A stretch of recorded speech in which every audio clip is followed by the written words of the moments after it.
అయితే ఇప్పుడు ప్రస్తుతం కూడా ఇంకా ఫ్యాక్షన్ అనేది కొన్ని ప్రాంతాల్లో వెలువెనుకుపోయింది. జీవితాలంతా బుగ్గిపాలు చేసుకుంటున్నారు. అంటే ఫ్యాక్షన్‌లో మునిగి తేలి ఎంతో కోల్పోయిన మీరు ఇప్పుడు ఫ్యాక్షన్ వల్ల జీవితాలను కోల్పోతూ ఫ్యాక్షన్ నడుపుతున్న వారికి ఇచ్చే సందేశం ఏమంటారు?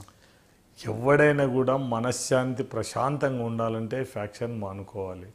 దీనివల్ల ఫ్యాక్షన్ వల్ల వచ్చేది చనిపోయినోడు వాని చనిపోతే వాని భార్య పిల్లలు వాళ్ళు ఇబ్బంది పెడతారు.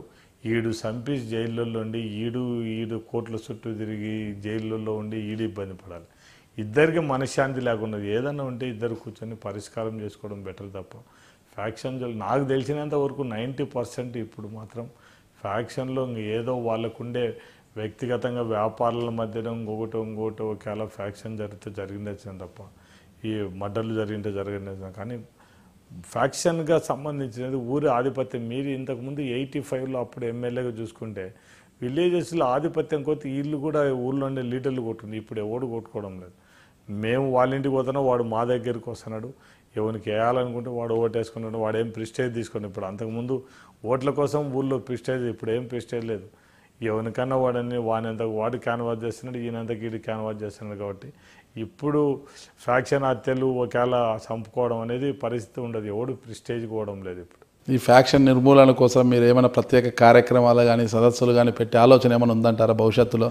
అంటే మీకు అంటే ఎక్కడైనా ఇప్పుడు సేవ అనేది కానీ మనం చేయాలనుకున్నప్పుడు ఒక ప్రాంతానికే మనం పరిమితం కావాల్సిన అవసరం లేదు. ఇప్పుడు అనంతపురం జిల్లాలో తీసుకుంటే ప్రభాకర్ చౌదరి అవే సంస్థ పెట్టేసి ఈ ఫ్యాక్షన్ గురించి మొత్తం కూడా ఆయన కూడా ఒక ప్రచారం నిర్వహించడం అట్లాంటి కార్యక్రమాలు అంటూ చేస్తున్నారు. ప్రతి ఊరు తిరుగుతుంటారు ఆయన. అలాంటి కార్యక్రమాలు అంటే మీరు ఎందుకంటే జీవితంలో ఫ్యాక్షన్ని చదివేశారు మీరు. ఫ్యాక్షన్లోనే కాటసాని రాంభూపాల్ రెడ్డి అంటేనే ఫ్యాక్షన్లో చాలా అప్పట్లోనే మేము చిన్నతనంలోనే వినేవాళ్ళం అనమాట. అలాంటి ఫ్యాక్షన్ నుంచి వచ్చిన మీరు అంటే ఏ ప్రాంతంలోనైనా కావచ్చు, ప్రాంతాలతో సంబంధం లేకోకుండా ఎక్కడైనా కూడా ఫ్యాక్షన్ వల్ల ఇలా ఉంటుంది, ఫ్యాక్షన్ ఈ ఫ్యాక్షన్ కంటే ముందు అన్నిటికంటే ముఖ్యంగా రైతుల కోసం కష్టపడి పనిచేయాలనుకుంటారు. రైతులకు నీరు. ఇప్పుడు మా దురదృష్టం ఏమంటే శ్రీశైలం రిజర్వాయర్లో 854 వాటర్ నిలబెట్టకుండా కిందికి నీళ్ళు వదిలిపెట్టే పరిస్థితి. తెలంగాణ వాళ్ళు ఒక సైడు, ఆంధ్ర మన సీఎం గారు చంద్రబాబు నాయుడు. రైతులలో అవగాహన పెంచి ఇప్పుడు అందిరి నీళ్ళు వదిలిపెడుతున్నారు. అనంతపురానికి నీళ్లు ఇవ్వకూడదని మనం చెప్పడం లేదు, కానీ అనంతపురం నీళ్లు ఇస్తూ కర్నూలు జిల్లాలో ఉండే రైతులను కూడా సేవ చేయమని చెప్తున్నారు. ఇప్పుడు నందికొట్కూరు మీద నుంచి మొత్తం అనంతపురానికి నీళ్లు పోతున్నాయి. అంత కాలువలు తీసి ఆ ఏరియాలో అంటే గ్రావిటీ మీద నీళ్లు వాడడానికి అవకాశం ఉండి కూడా నీళ్లు ఇవ్వకుండా ఉండాలంటే మాత్రం రైతులకు ఈ విధంగా కళ్ళ ముందర నీళ్లు పోతండి, రైతులు పారించుకోలేని పరిస్థితులు ఉన్నప్పుడు అటువంటి అన్యాయాలను అరికట్టాలనే ఉద్దేశమే ఇప్పుడు మనం ఈ ఫ్యాక్షన్ ఇవన్నీ ఇప్పుడు ఆల్మోస్ట్ ఆల్ ఈ ఫ్యాక్షన్ తగ్గడానికి కూడా ఇంకొకటి కారణం ఈ మా ఏరియాలో ఫ్యాక్షన్ తగ్గిపోవడానికి మెయిన్ కారణం ఈ ఎస్ఆర్బీసీ నీళ్ళే. ఎవరికి అంతకుముందు పనులు లేకుండా ఎంతసేపు ఉన్నాయని ఏదో ఆలోచన ఉండే. ఇప్పుడు నీళ్ళు వచ్చిన తర్వాత 24 గంటలు పనిచేసేటోడు తక్కువనాడు. పొద్దున్న లేచి నుంచి వాడిని పనుల్లో పని చేయకపోతే వాని ఇంకా తిండి కారని పరిస్థితి. అటందుకే వాడిని ఎక్కువ టైం వాని పొలం మీద కాన్సన్ట్రేషన్ చేస్తున్నాడు. కాబట్టి ఈ ఫ్యాక్షన్ మెంటాలిటీ ఇవన్నీ తగ్గిపోయినాయి. అంటే మనం కూడా ఈ ఏరియాలలో మనం ఇండైరెక్ట్గా ఈ ఇరిగేషను అగ్రికల్చర్ బాగా డెవలప్ చేస్తే మొత్తం రైతులకు అందరికి కూడా భరోసాగా అంటే ఈరోజు నేను ఈ పంట వేసినాను, ఈ పంట వల్ల నాకు న్యాయం జరుగుతుంది అనే భరోసా ఇవ్వగలిగిన రోజు ప్రతి ఒక్క రైతు కూడా ఇంకొకరికి వేరే వ్యాపకాలు కానీ లేకుంటే ఇంకొక దాని కానీ పోయే అవసరం ఉండదు. కాబట్టి మనం ఈ ఇరిగేషన్ దాని మీద ఎక్కువ నేను ఎక్కువ కూడా ఇరిగేషన్ మీదనే కాన్సన్ట్రేషన్ చేస్తున్నాను. ఇప్పుడు కోరికలు కానీ ఇవన్నీ కూడా మొత్తం ఈ పోతిరెడ్డిపాడు ఇవన్నీ కూడా మొత్తం చూసినది దానికోసం.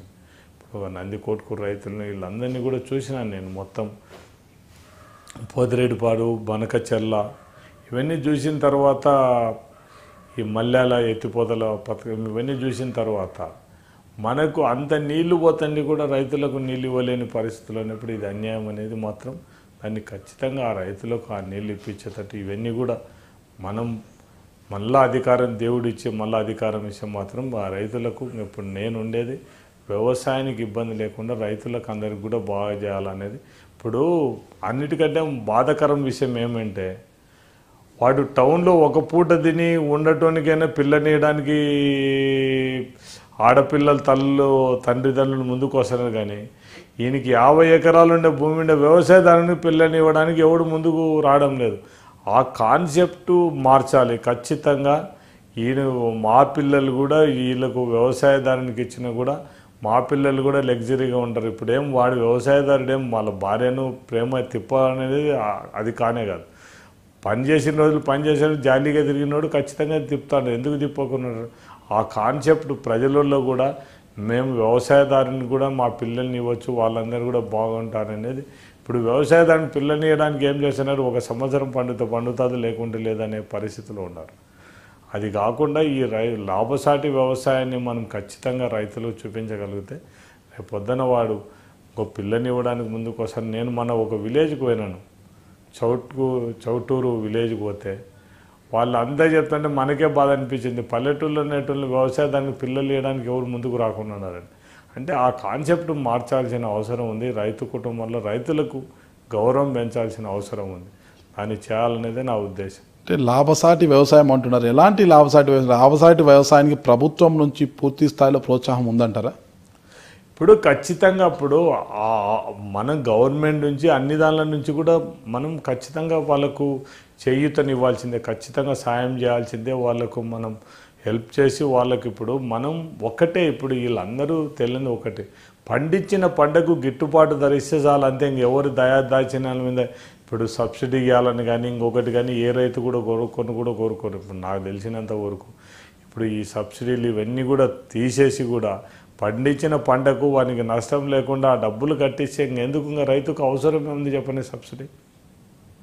అంటే ప్రస్తుతం ఇప్పుడు అధికార పార్టీలో ఉన్న ఎమ్మెల్యేలకు మాత్రమే అధికారులు మాట వింటున్నారు.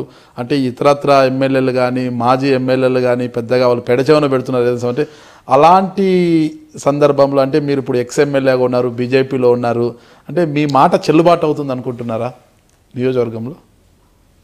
మీరు ఇది క్వశ్చన్ అడిగితే మాత్రం ఒక విధంగా చెప్పాలంటే మమ్మల్ని తెలుగుదేశం ఇన్ఛార్జ్ జయరాజ్ ప్రతాప్ రెడ్డి మమ్మల్ని మిత్రపక్షంగా చూడడం లేదు, ప్రతిపక్షంగానే చూస్తున్నాడు. మొన్న రీసెంట్ మాకే అర్థం కావడం లేదు ఏంది పరిస్థితి అని.